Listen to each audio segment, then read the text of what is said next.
Hello and welcome to Time Out with Sports Adda. We will be previewing the Indian T20 League this time, and we are looking forward to having a bumper one.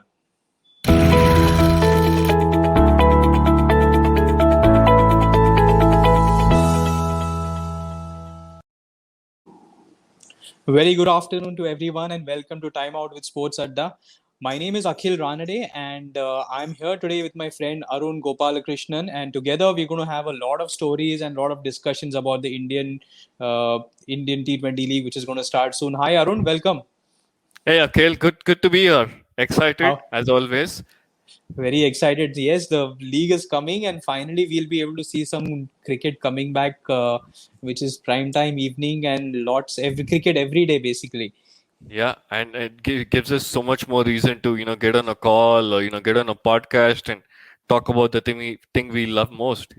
Absolutely. So Arun, I wanted to just give a brief preview about the background that you have worked in, the kind of work that you've done. If you can just introduce yourself to our guests.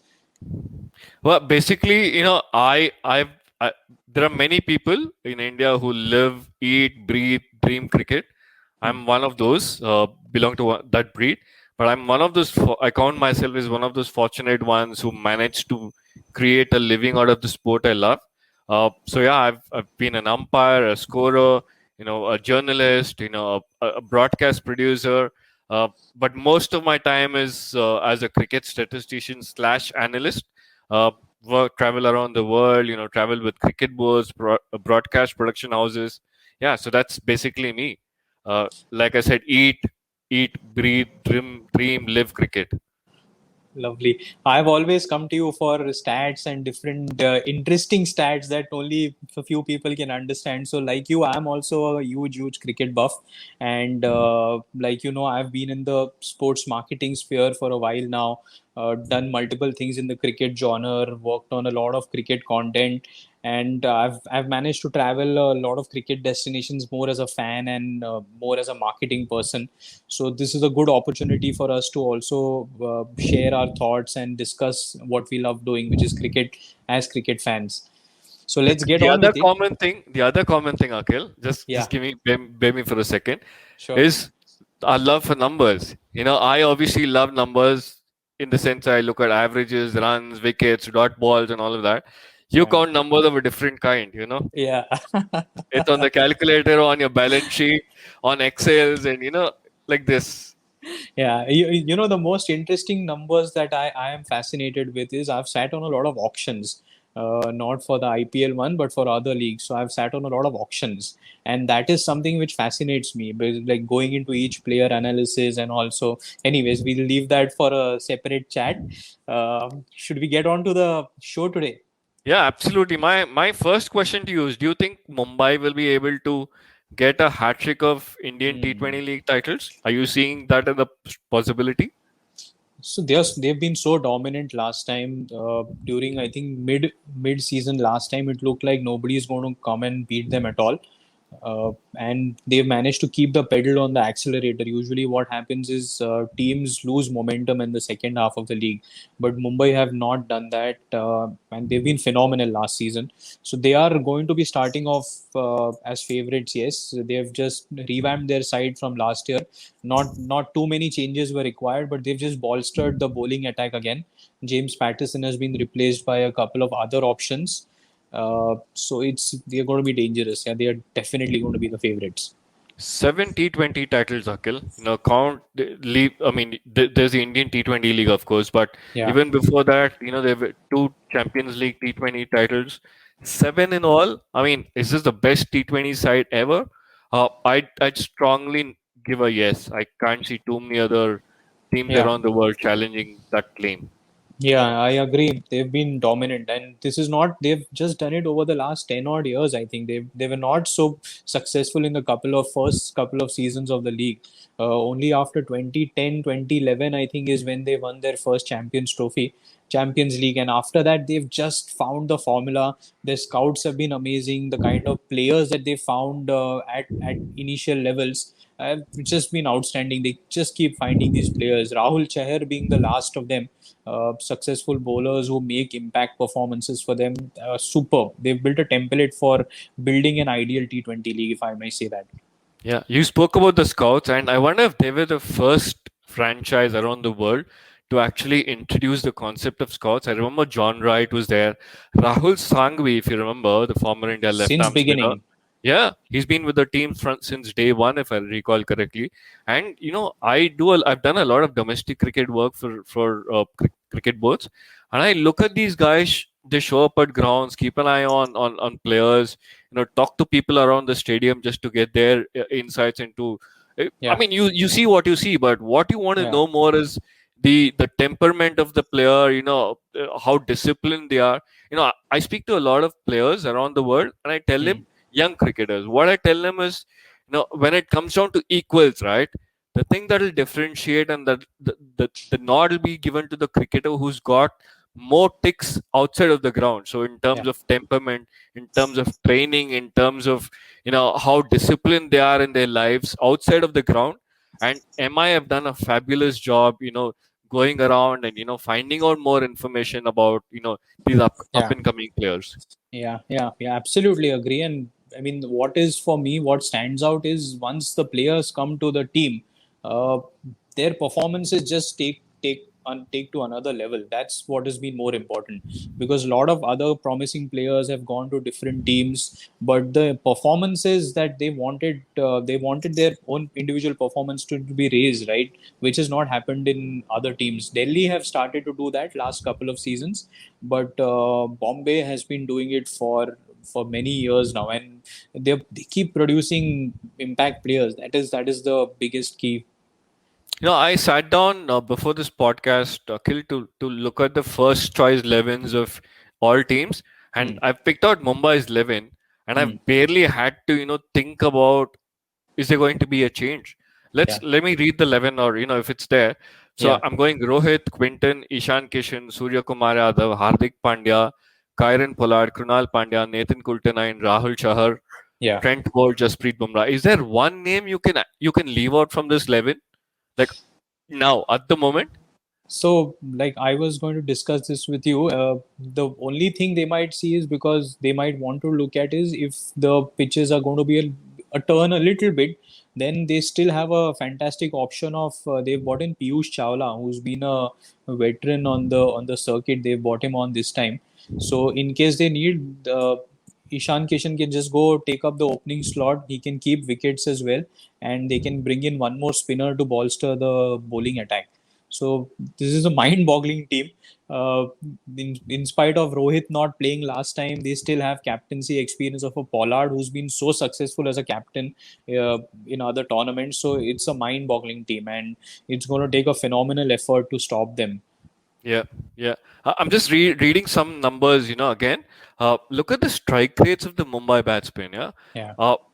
This is just the Indian T20 League batting Wow. strike rates, of course. Rohit Sharma is 126. In the top six, I think, his is the least. Now, Rohit Sharma is the best white ball player in the world, and his strike rate being the least tells you something. Quinton Yeah. de Kock, 140.5. Ishan Kishan, 146. Surya Kumar Yadav, 145. Hardik Pandya, 179. Kyron Wow. Pollard, 191. Uh, Krunal Pandya, of course, batting. He was out of form last year, but insane numbers these are. Absolutely insane. Insane numbers, and the most fascinating part is most of them are Indian players. So to get one team having Indian chunk of players having these kind of strike rates is just phenomenal. And the other two who are there, they are no slouches. Quinton and Pollard are like probably the two of the finest hitters in world cricket. And obviously, Krunal Pandya has won a man of the match in the final, if you remember. So, and he's no slouch himself. So Yeah. it's phenomenal. Putting together Indian batsmen with such strike rates, that is the key for winning leagues, is what I've realized. And we've seen what Surya and Ishan Kishan just did a couple of weeks ago against England. Outstanding, Debut, outstanding, debut, second match, I think, or first outing, fastest 50 or whatever that was. Insane. Absolutely insane. outstanding. Yeah, yeah. Cool. Let's move on to RCB. You think since they're playing Hmm. on the opening day, Hmm. looking forward to that challenge? Looking forward to that challenge. They have a different challenge altogether. One of their key openers has been he's under he might not be able to play for the couple of games. So different challenges have been thrown up at them. What I also think is I just did a base calculation as a pure cricket fan, and if you see the last game that India played, and when there is a 7 day quarantine period required for all teams, right? So if you see, I don't think their captain is also going to get a lot of practice time before the first game. Mm. So I think he'll be directly going into the game maybe with a 1 day practice. I mean, he might be the biggest cricketer and a huge legend, but just getting from a break of 7 8 days and going into a match situation is going to be tough for anyone. So I think they'll take a couple of matches to just get their stride in with Padikkal. Also, I don't know if he's playing the first game. Yeah, from what I read, I don't think Padikkal's available for the first couple of matches. Hmm. He's tested positive with COVID, unfortunately, and I Yeah. think he's got to undergo 3 tests before he can join the bubble. And yeah, that's unfortunate. But you spoke about Virat Kohli and practice, right? I mean, here we are just sitting and talking, really just talking. This is cricket fans talking, and we've had to do a couple of rehearsals. Now, imagine Virat Kohli playing in the intensity of the world's best T20 league against the best bowlers. He's definitely got to have a few hits before he can go out and smash them. It's not going to be easy, like you said. He'll take a couple of matches, even though he is Virat Kohli and he's done it before. But I just hope they start with good momentum. You know what?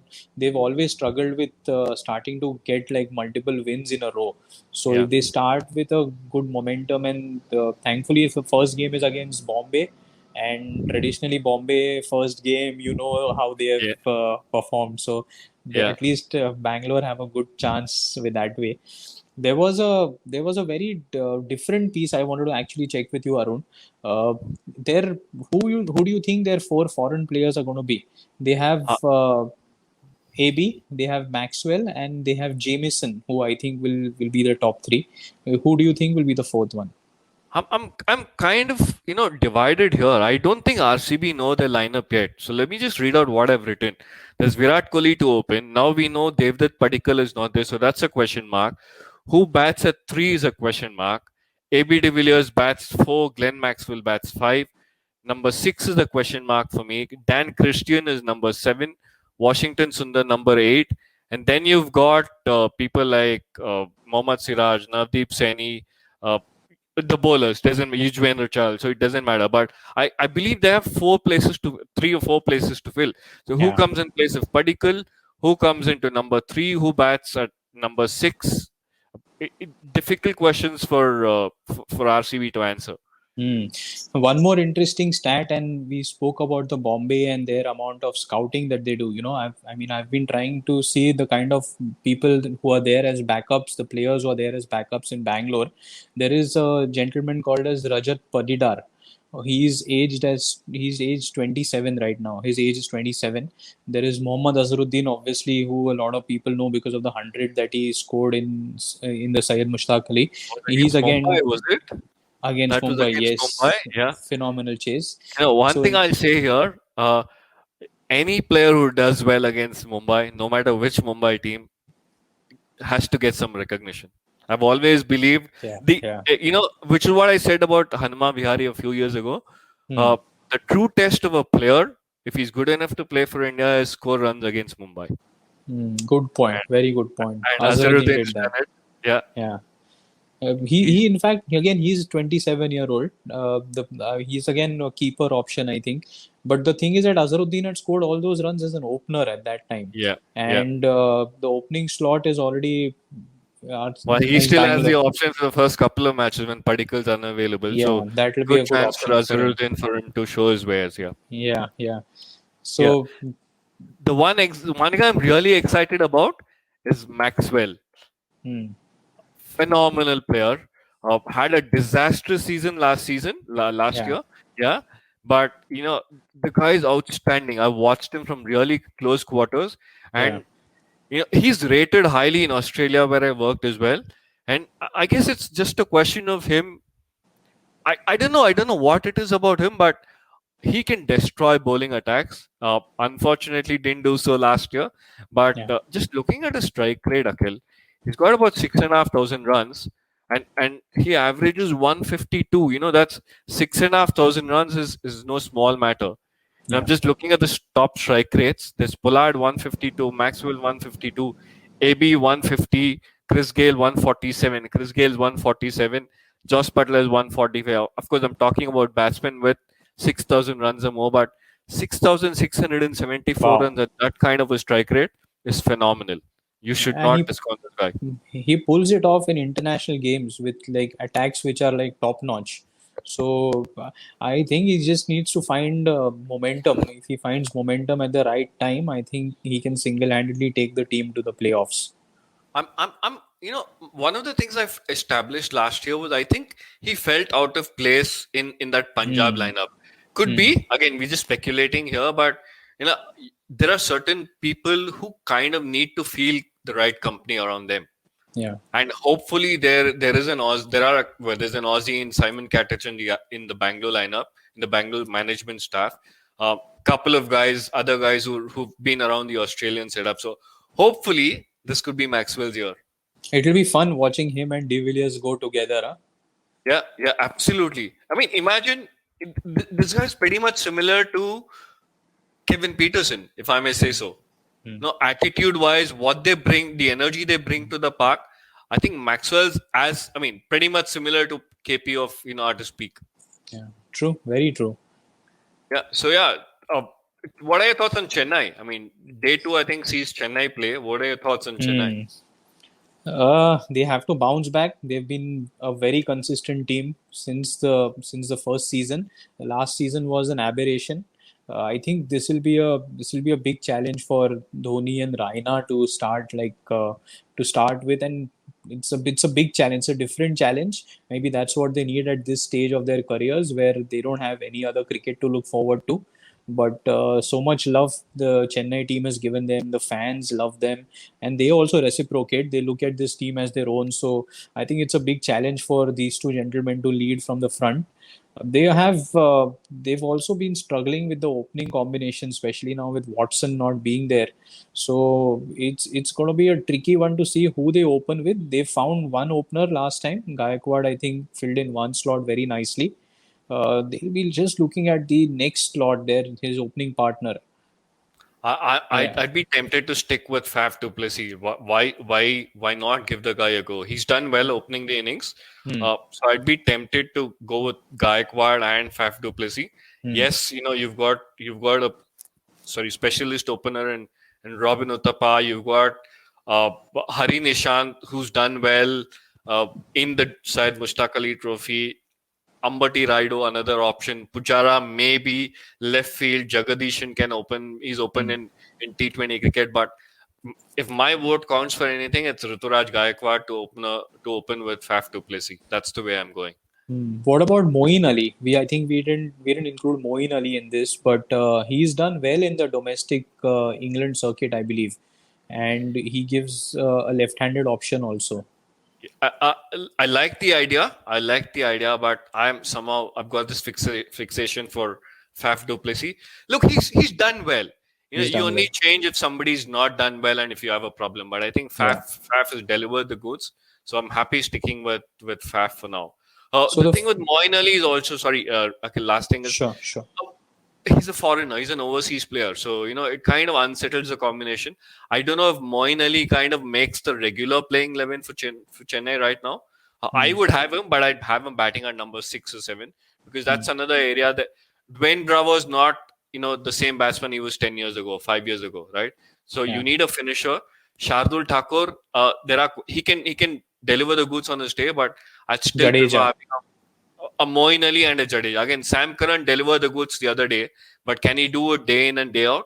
Moeen Ali is a better bet compared to all the other names I mentioned. Hence, Moeen Ali down, Faf and Ruturaj to open. I was going to ask you who would be your picks for the four overseas slots, and I had slotted down Sam Curran, Bravo, Faf, and Moeen Ali as the four overseas My players. four. We're in And agreement. if it's if it's a fast wicket, then maybe Ngidi comes in instead Ngidi. of So that's the one that we are in agreement with them. Absolutely, absolutely, yeah. What's your thought on Delhi? Delhi, naming Rishabh Pant as captain. Hmm. Are you Delhi. surprised? Are you? Uh, is that par for the course? So I think they have made a long-term choice. I think Rishabh is going to be their player for the future. It's a wonderful combination. The team owners also are somebody who represent him in their market for his marketing reasons. He's also a Delhi homeboy, so and he's been in form. So he's going to be their marquee players. I don't think he's going to leave this franchisee like how a Virat or an MS have had the relationship with their franchisees. I don't think Rishabh is going to leave this franchise. So Just yes, I just think reading through the list of potential captains or captaincy options available, Akhil. There hmm, was Steve Smith, who's been an international captain. R. Ashwin, whose cricket nose has been appreciated around the world. yeah, Ajinkya Rahane, who's been India's test captain. Shikhar Dhawan, who's done fairly well, in the limited opportunities he's captain teams in. And there's Rishabh Pant. You know, on both counts, in terms of matches as captain, Rishabh Pant is obviously zero, absolute fresher. And in terms of age, Rishabh Pant's the youngest. So, I understand, what the franchisee is trying to do, but in a high stakes competition like this, would you still want like a Pant to be named captain? yeah, I think it's a good choice. See, Ajinkya and Ashwin are both going to be on the field. So is Shikhar. So if you remember a couple of games, I think Shreyas was not fielding last season, and at that time they had won a very close game with all these seniors chipping in and like for having the fielding positions in place. So all these three guys are extremely supportive. They are not going to they are always going to be team men. So they will support Rishabh in every way. So if it's a crucial decision required, which player is to bowl, I think we've also missed out on having naming Rabada as one of the options. Not as a captaincy option, but he's a fantastic bowling leader. Uh, Mm. at the death, he knows what to bowl. I've actually had a very interesting chat with Shreyas once, and he had asked Rabada, "What are you going to bowl in the block over in the death overs?" He said six Yorkers. That's all I think I want to bowl. So he's a Clarity of cool, thought. calm guy, complete clarity of thought. So I think the seniors will help Rishabh in the challenge that Delhi, I think, will face if they lose 3 to 4 matches in a row. Mm. That's when the owners start asking you questions, and then they want to make changes, and that's when clarity of thought. That's when the coach is very important. Mm. So 3 to 4 matches in a row, and it happens in the league all the time. One team Mm. has that phase, so Mm. that is going to be the big challenge if they manage to keep their faith in this captain. I think they'll do well. They have their bases covered. I think the only option they are missing is maybe one more Indian option as a finisher. That's Mm. the only hit now. Aksar also, I don't know if he's going to play the first couple of Yeah, matches. might miss the So first game. yeah, so an Indian hitter down the order. That's the only loophole. Otherwise, I think they are very well covered. What a bowling attack! Rabada, Andrik Nokia, there's Ishan Sharma, right? We've Yeah, not and spoken about Umesh. him. We don't necessarily talk about him in T20 cricket, but there's him. R. Ashwin, obviously. Chris Wokes is a good option. I like Chris Wokes, but again, four Umesh is foreigners. another option. Umesh is another option. Uh, Avesh Khan's been with the team, hasn't done too badly. So yeah, And the veterans. So there is Amit Mishra who's still playing. He's who'll he's come been in for Akshar phenomenal. Patel.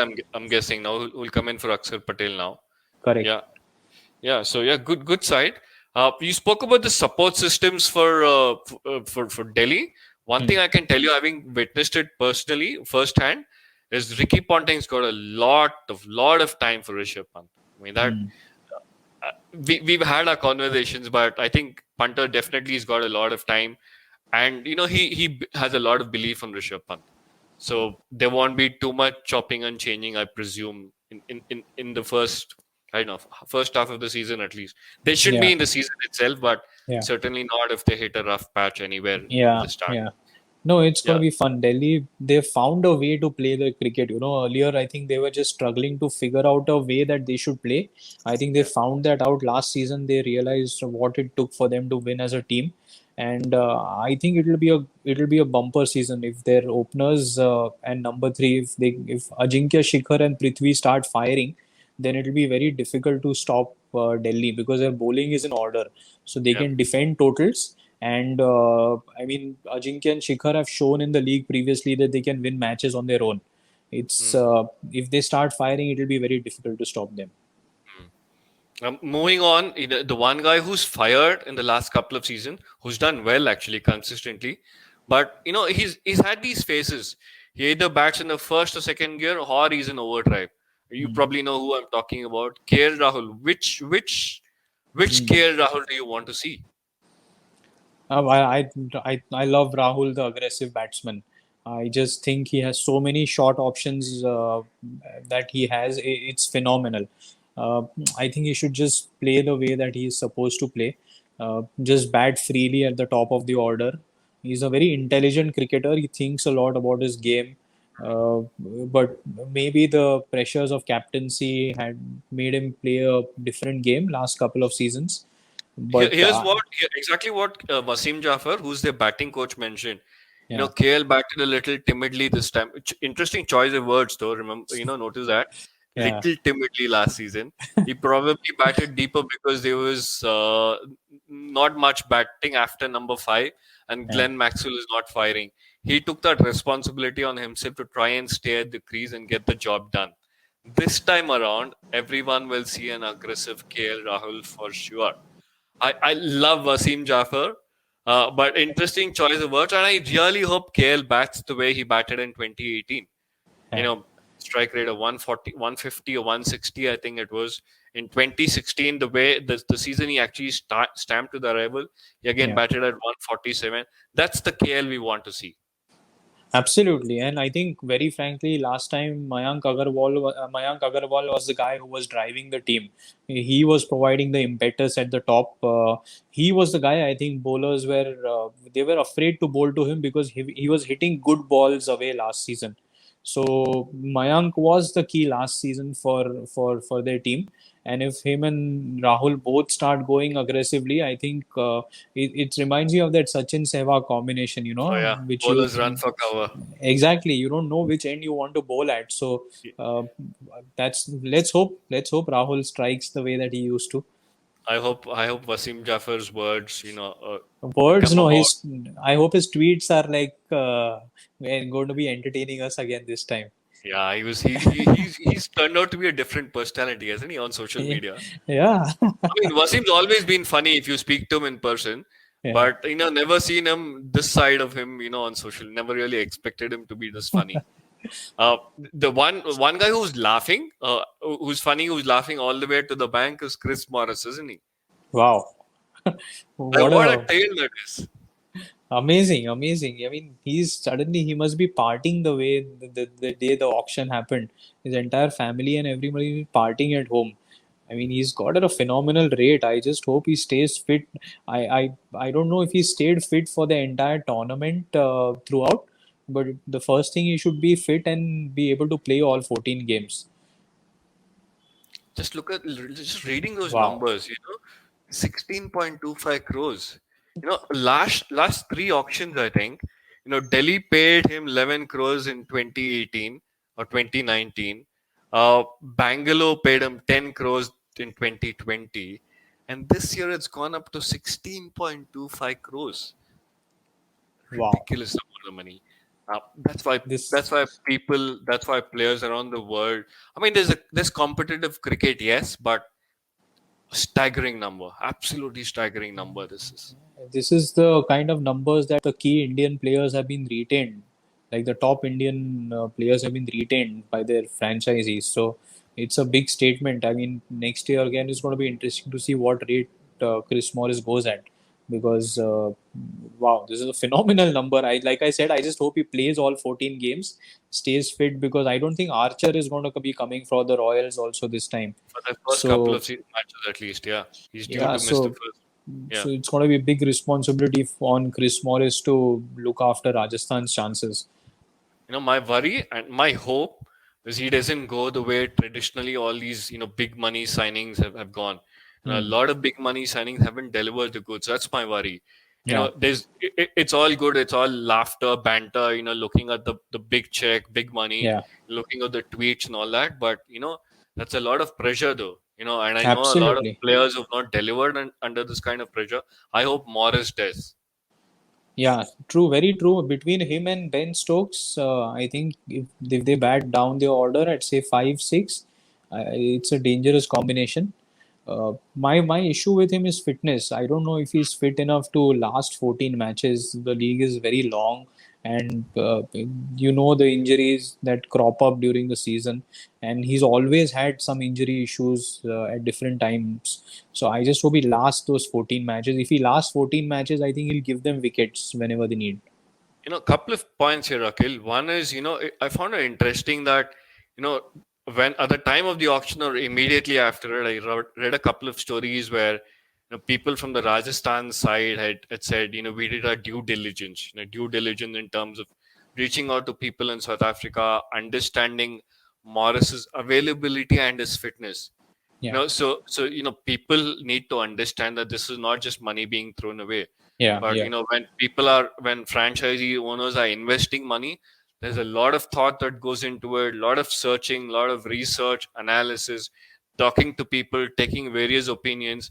Yes, they sit and decide, but you know, there's a lot of information that comes in onto the table before they decide. Yeah, very true. It's months and months and months of exercise with lots of people involved in the back end that we'll never see on the auction table also. So it's a huge exercise. We should Uh, we I, should talk about I, it separately one day. yeah, I hope we end. You know, one of these days, you know, the two things I wish for, I really wish for. One is, you know, a movie being or a series being made on, you know, all these behind the scenes things, Hmm. and live stream of a selection meeting. These are two things I absolutely would love to watch. Hmm. You know, imagine the kind of exchanges, yes, no, fights, arguments, you know, conversation. That'll be brilliant. But yeah, as cricket fans, we've all got our wishes. Yeah, so that's it for me, Akhil. I think we've completely run out of time today. Uh, Back again on the previous day of the opening game for a curtain raiser or a preview of the first game. Yeah. I think we've done a good preview of the for the season now. Let's start. Let's look forward to the first game of the season. Now ninth, not very far away. So we'll probably do a preview of the first game, and I hope everybody can join us at that time. Look forward to your company then. Thanks for joining us. Same here. Fantastic talking to you, Arun. Have a good day. Bye. You too. Bye.